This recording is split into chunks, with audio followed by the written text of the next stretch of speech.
ஹalleluya, good morning. இன்னொரு ஞாயிற்றுக்கிழமை, ஆண்டவரின் நாள், உயிர்த்தெழுதலின் நாள்.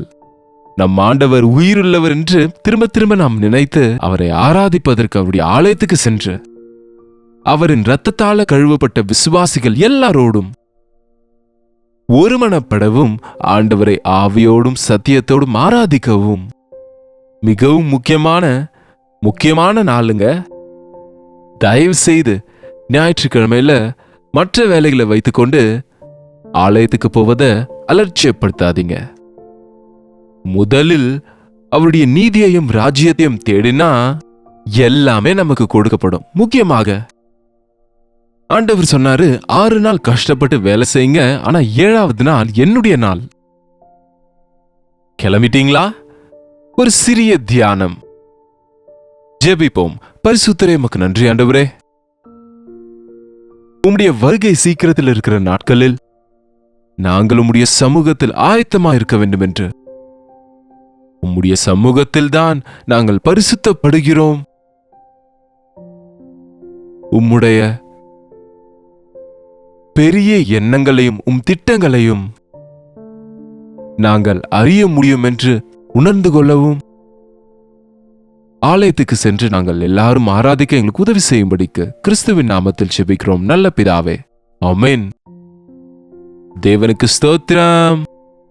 மத்தேயுவின் சுவிசேஷம் 25ஆம் அதிகாரத்தில் ஒரு உவமையை ஆண்டவர் சொன்னார். பரலோக ராஜ்யம் தங்கள் தீவட்டிகளை பிடித்துக் கொண்டு மணவாளனுக்கு எதிர்கொண்டு போக புறப்பட்ட 10 கன்னிகைகளுக்கு ஒப்பாயிருக்கும். அவர்களில் 5 பேர் புத்தியுள்ளவர்களும் 5 பேர் புத்தி இல்லாதவர்கள். பரலோக ராஜ்யம் தங்கள் தீவட்டிகளை பிடித்துக் கொண்டு மணவாளனுக்கு எதிர்கொண்டு போக புறப்பட்ட 10 கன்னிகைகளுக்கு ஒப்பாயிருக்கும். எங்க போறாங்க இவங்க? மணவாளனை எதிர்கொண்டு போக போறாங்க. என்ன பிடித்துக் கொண்டு போறாங்க? தீவட்டிகளை பிடித்துக் கொண்டு போறாங்க. இவங்க யாரு? 10 பேரும் கூட கன்னிகைகள் தான். ஆனா இவர்களில் 5 பேர் புத்தி உள்ளவங்க, 5 பேர் புத்தி இல்லாதவங்க. அப்படின்னா வெளியே பார்ப்பதற்கு எல்லாரும் ஒரே மாதிரிதான் இருக்கிறாங்க. ஆனா அவங்களில் சிலருக்கு புத்தி இருக்கு, சிலருக்கு புத்தி இல்ல. சிலர் ஆயத்தப்பட்டாங்க, சிலர் ஆயத்தப்படல. சிலரின் இருதயம் சரியா இருக்கு, மற்ற சிலரின் இருதயம் சரியா இல்ல. சிலர் ரட்சிக்கப்பட்டிருந்தாங்க, சிலர் பெயர் கிறிஸ்தவங்களாவே இருந்திருக்கிறாங்க. சிலர் விசுவாசத்தை காத்து கொண்டாங்க, சிலர் விசுவாசத்தை இழந்து போயிட்டாங்க. சிலர் தேவனுக்காக ஆசையோடு இருக்கிறாங்க, மற்ற சிலர் வெதுவெதுப்பான நிலையில இருந்து விட்டாங்க. இன்றைக்கு சபைகள் அப்படிதான் இருக்குங்க. ஞாயிற்றுக்கிழமை வந்தா பெயர் கிறிஸ்தவர்களுக்கு ஆலயத்துக்கு போங்கன்னு சொல்ல வேண்டிய அவசியமே கிடையாது. சிறு வயதிலிருந்து பெற்றோரோ பெரியவங்களோ கற்றுக் கொடுத்திருக்கிறாங்கல்ல, அதனால ஞாயிற்றுக்கிழமைனா ஆலயத்துக்கு ஓடுவாங்க. எதுக்கு போறாங்கன்றது வேற விஷயம், எப்படி போறாங்கன்றது வேற விஷயம். ஆனா ஆலயத்துக்கு போகணும் என்று அநேகர் ஆலயத்துக்கு கிளம்புறாங்க. இந்த காலத்துல பைபிள் செல்போன்ல வந்ததுனால கையில பைபிள் பிடிச்சிட்டு போறது குறைஞ்சிருக்கலாம். இந்த மென்மையான கிறிஸ்தவம் அதிகமாயிட்டு இன்றைக்கு பைபிளை கையில எடுத்துட்டு ரோட்ல நடப்பதே அது அவமானமா நினைக்கிறாங்க. ஆனா அது எவ்வளவு பெரிய கனமும் எவ்வளவு பெரிய மேன்மையும் மறந்து போறாங்க. ஒரு பக்தர் சொன்னாரு, பைபிள் உன் கிட்ட இருந்தா பாவம் உனக்கு தூரமா இருக்கும், பாவம் உன்னில் இருந்தா நீ பைபிளை தூரமா வைப்பன்னு. இன்றைக்கு அநேகர் பைபிளை கையில பிடிச்சிட்டு போறதில்ல. நீங்க சபைக்கு போகும்போது பைபிளை கையில எடுத்துட்டு போவீங்களா? எனக்கு அநேக சைசஸ்ல பைபிள் வந்துருச்சு, ஒரு சின்ன பைபிளாவது கையில எடுத்துட்டு போறீங்களா? இல்லங்க, எல்லாம் செல்போன்ல இருக்கு இல்லையா, செல் எடுத்துட்டு போயிடுறோம். செல்லுல எஸ் ஆடியோ பைபிள் இருக்கு, ஸ்கிரிப்ட் பைபிள் இருக்கு, நல்லதுதான். ஆனா உங்க செல்போன் நல்லதா? பரிசுத்த செல்போன்னு சொல்ல முடியுமா? எல்லாவற்றோடும் இதையும் வச்சுட்டு வசனத்தை பாப்பீங்களா? உண்மையை சொல்லுங்க, வேற வேற விஷயத்த நீங்க பார்த்து கொண்டு இருப்பீங்களா? உங்களுக்கு வேணும்னா செல்போன்ல பைபிள் வாசிங்க. ஆனா பிரிண்டட் பைபிள் எப்பவும் கூட மிகவும் அவசியமானது. நான் எப்பவும் பைபிள் வாசிக்கும் போது ஒரு பென் வச்சுப்பேன். ஆண்டவர் பேசுகிற விஷயங்களை அண்டர்லைன் பண்ணிக்கிட்டே இருப்பேன்.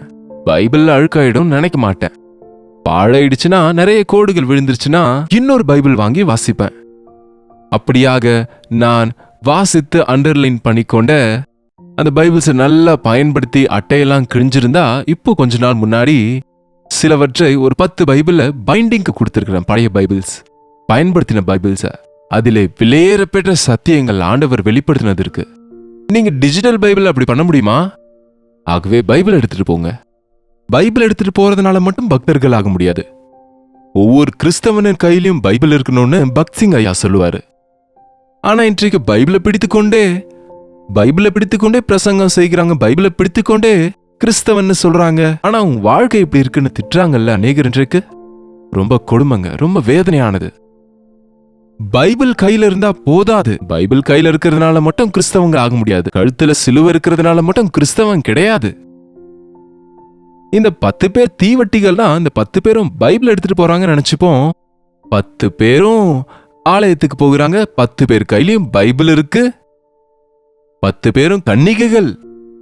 10 பேரும் மணவாட்டியா ஆயத்தப்பட்டவங்க, விசுவாசிகள். இன்றைக்கு விசுவாசிகள்னு சொல்றாங்கல்ல. நம்பி ஞானஸ்நானம் எடுத்ததுனால விசுவாசிகள் ஆயிட்டோம்னு நினைக்கிறாங்களே தவிர, பயத்தோடும் நடுக்கத்தோடும் ரட்சிப்பை தொடரணுங்கிற விஷயத்த மறந்து போறாங்க. வெதுவெதுப்பான நிலைமைக்கு போகிறாங்க என்பதை உணர்கிறது இல்ல. பெயருக்கு மட்டும் பக்தர்களா இருக்கிறோன்ற விஷயம் கவனிக்கிறது இல்ல. உலகத்தோடு சேர்ந்து போகிறோம் என்ற விஷயத்தை உணர்கிறது இல்ல. பார்க்க எல்லாரும் ஒரே மாதிரிதான் இருக்கிறாங்க. 10 பேர் கையிலயும் தீவட்டிகள் இருக்கு. 10 பேர் கையிலயும் தீவட்டிகள் இருக்கு. 10 பேரும் மணவாளனை பார்க்க தான் போறாங்க. இன்றைக்கு அப்படிதான் கிறிஸ்தவங்கன்னு சொல்லிக்கிறாங்க, கிறிஸ்தவ பேர்களை வச்சுக்கிறாங்க, பைபிளை பிடிச்சுக்கிறாங்க, ஆலயத்துக்கு போகிறேன்னு சொல்றாங்க. ஆனா உன்னுடைய ஆழ் மனதுல விசுவாசம் இருக்கா? தேவனுடைய பார்வையில உன் இருதயம் சரியா இருக்கா? எதற்கு போகிறோம் ஆலயத்துக்கு? ஆண்டவருடைய வார்த்தையை கேட்க, அவரை எதிர்கொள்ள, அவருடைய ராஜ்ய வாரிசுகளாக. புத்தி உள்ளவர்கள் 5 பேர், புத்தி இல்லாதவங்க 5 பேர். புத்தி இல்ல. ஆலயத்துல இருக்கிற எல்லாரும் கிறிஸ்தவங்க இல்லங்க. சபையில இருக்கிற எல்லாரும் பரலோகத்துக்கு போக மாட்டாங்க. சர்ச்சில் இருக்கிற எல்லாரும் தேவராஜ்யத்தின் வாரிசுகள் ஆக மாட்டாங்க. தனிப்பட்ட விதத்துல உங்க இருதயங்கள் கிறிஸ்துவின் ரத்தத்தில் கழுவப்பட வேண்டும். உங்க பாவங்கள் மன்னிப்பு பெறணும்.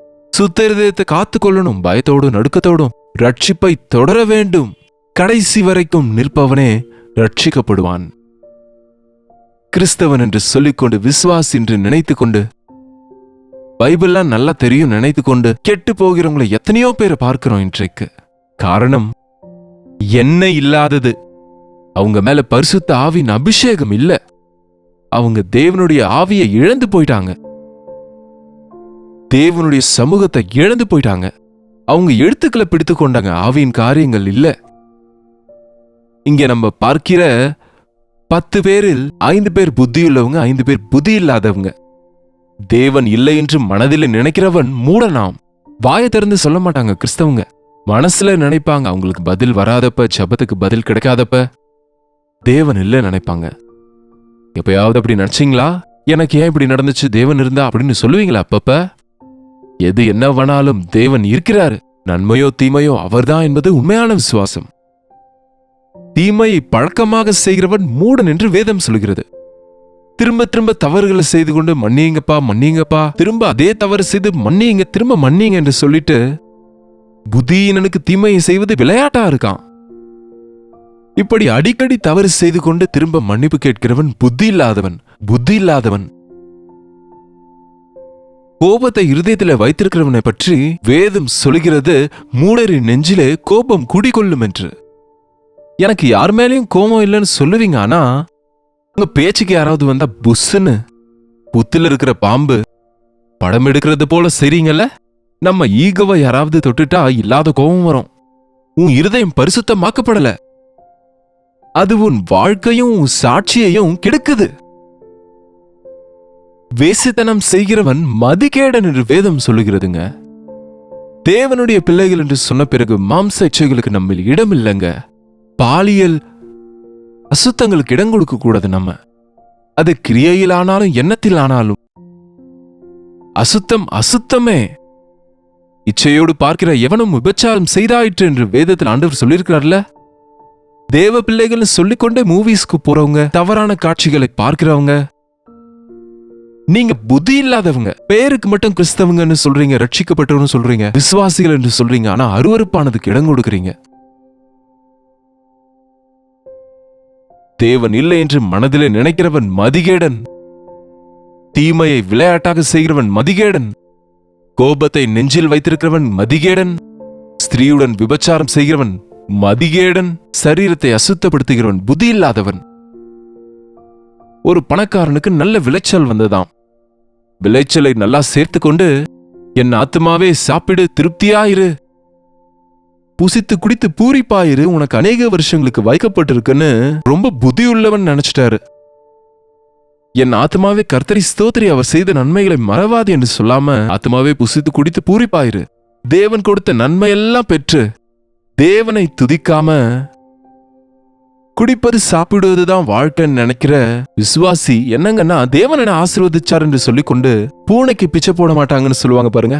ஏழைகளுக்கு இறங்காம, தேவ ஊழியத்தை தாங்காம, உன் வருமானத்தை எல்லாம் சேர்த்து வைத்து எதையோ சாதிக்கலாம் நினைக்கிறவங்க மதிகேடனே. உன் ஆத்மா உன்னிடத்திலிருந்து இந்த ராத்திரி எடுத்துக்கொள்ளப்படும். நீ சேமித்தவைகள் யாருடையதாகும்? மதிகேடனே, ஃபூல்.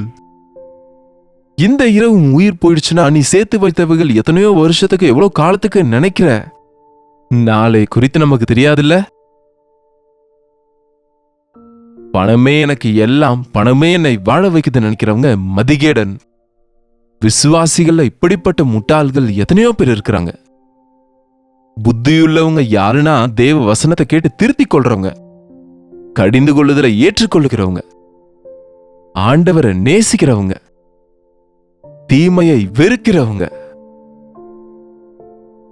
தேவனுடைய ராஜ்யத்துக்காக ஆயத்தப்படணும் என்ற ஆசை இருக்கிறவங்க, உண்மையாக மனம் திறந்து ஆவியோடு ஜெபிக்கிறவங்க, பரிசுத்த ஆவியானவர் கொடுக்கிற வாக்கு கடங்காத ஜெபத்தோடு ஜெபிக்கிறவங்க. மணவாளன் தாமதிச்சாராம். இங்க 5 பேர் புத்தி இல்லாத கன்னிகைகள் இருக்கிறாங்க, அவங்க சரி செய்து கொள்வாங்க, என்னைய வாங்கி கொண்டு வருவாங்கன்னு. ஆண்டவரின் வருகை தாமதிக்குதுங்க. ஏன்னா இன்றைக்கு அநேகர் ரட்சிக்கப்படல. அவங்க ரட்சிக்கப்பட அவங்களுக்கு ஒரு வாய்ப்பு கொடுக்கணும்னு சொல்லி, ஆனா அது அலட்சியமா கேலி செய்றாங்க, இன்னும் எப்போ வருவார் ஆண்டவர்னு. ஆனா ராத்திரி வேளையில மணவாளன் சடனா வந்தபோது ஆயத்தப்பட்டிருந்தவங்க உள்ள போயிட்டாங்க. எண்ணெய் இல்லாமல் தீவட்டிகள் அணைந்து போனவங்க அப்பொழுது போய் எங்கேயோ இது முயற்சி செய்யலான்னு எங்கேயோ வாங்கி கொண்டு கடைசியில கதவு கிட்ட வந்து தட்டும்போது, நீங்கள் யாரோ எனக்கு தெரியாது என்று சொல்லப்பட்டதுங்க. உங்களுக்கு தெரியுமா, இயேசுவானவர் சீக்கிரத்துல வரப்போறாரு. அவருடைய வருகைக்காக நம்ம எல்லாரும் எதிர்பார்க்கிறோம். சபைக்கு போவது நம்முடைய பக்தியை காட்டிக்கொள்வதற்கு கிடையாது, நம் இருதயத்தை தேவ சமூகத்தில் பரிசோதிப்பதற்காக. நாம போவது ஏதோ பெயர் அளவுல ஏதோ ஒரு சடங்குகள் வழிபாடுகளை செய்து வருவதற்கு அல்ல, ஆவியோடும் சத்தியத்தோடும் ஆராதிப்பதற்கு, எப்போதைக்கப்போது ஆவியினாலே நிரப்பப்படுவதற்கு, அபிஷேகிக்கப்படுவதற்கு, புத்தியீனத்திலிருந்து விடுவிக்கப்பட்டு தேவ ஞானத்தை பெற்று, இந்த உலகம் நிரந்தரமானது அல்ல, நிரந்தரமான ராஜ்யம் எனக்கு உண்டென்று புரிந்து கொண்டு, அவர் எப்போ வருவாரோ நமக்கு தெரியாததுனால அவருடைய வருகைக்காக நம்மை நாம் ஆயத்தப்படுத்துவதற்கு வசனம் என்னும் தண்ணீர் முழுக்கினாலே நாம கழுவப்பட்டு, பரிசுத்த ஆவியின் அக்கினியில நம்ம பரிசுத்தப்படுத்தப்பட்டு பரலோக ராஜ்ய வாரிசுகளாக இருக்க ஆயத்தப்படுவதற்கு அப்படிப்பட்ட கிருபையை தேவன் நமக்கு கொடுப்பாராக. ஜெபிப்போமா?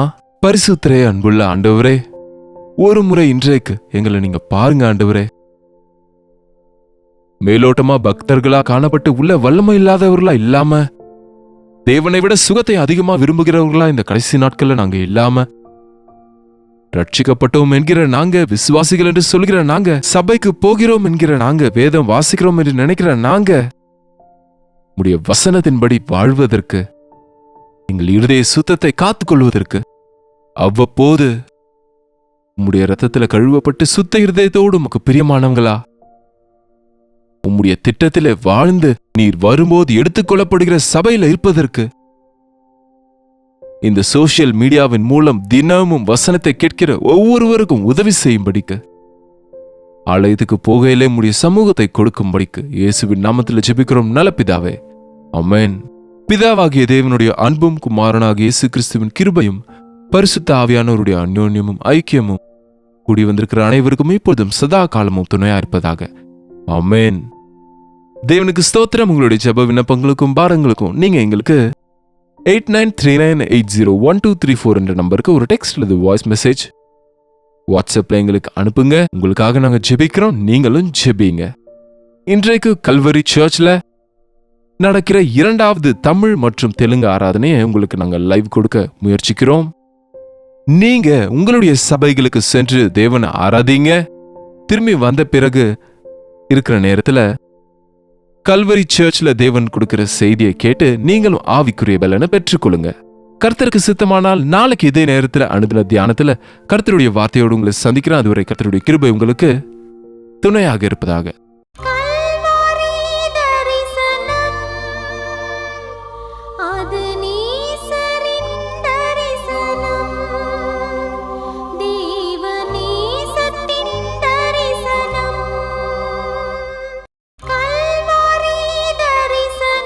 ஒவ்வொரு நாளும் வசனம் தியானிப்பேன், ஒவ்வொரு காலையிலும் உம்மை சந்திப்பேன். ஒவ்வொரு நாளும் வசனம் தியானிப்பேன், ஒவ்வொரு காலையிலும் உம்மை சந்திப்பேன். என்னோடு பேசும் தெய்வம் நீ, இன்றும் என்னோடு பேசிடும். வார்த்தை ஜீவன் உள்ளது, இன்றே என் வாழ்வை மாற்றிடும். அனுதின தியானம்